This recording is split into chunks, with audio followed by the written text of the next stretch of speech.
One of the pivotal moments in my Amazon career was I had received my review in January. Everything was good. Fast forward to April, also happened to be my birthday. I get my comp for the year and I get nothing. So year two, the first cliff for my Amazonians, you guys know what this means, right? Your signing bonuses run out, you are kind of just hanging out. And so there's this drop in your compensation and there's nothing to offset that. So I was upset in not so subtle ways.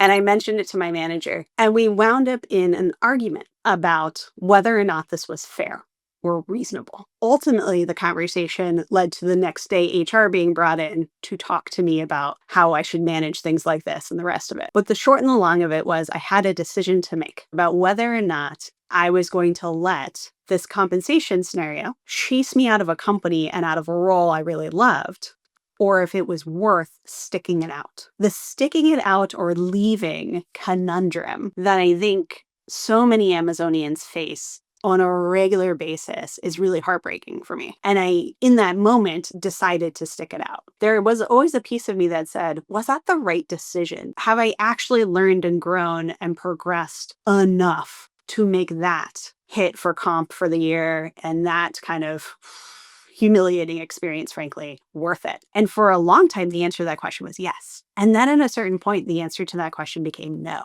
And that's when I realized it was time for me to leave. I was put in those situations. Oh, well, X level and above are no longer getting compensation increases every year. Or, oh, you're not getting any more stock this year because this has to be true. Every time we're given one of those sort of indignities, we get a decision to double down and say it's still worth it, or we vote with our feet and we leave. When my clients come to me and they're like, I haven't gotten a pay increase in 3 years, or I went up for promo and now the rules have all changed, I'm not going to get promoted. I think about myself in year two at Amazon and I go, yeah, I get it. There's no answer to whether or not it's worth it, but it's that question is important. The question about, is this worth the investment? Is this worth the tears? Is this worth the heartache? Is this worth the energy? And when the answer stops being yes, it's time to go.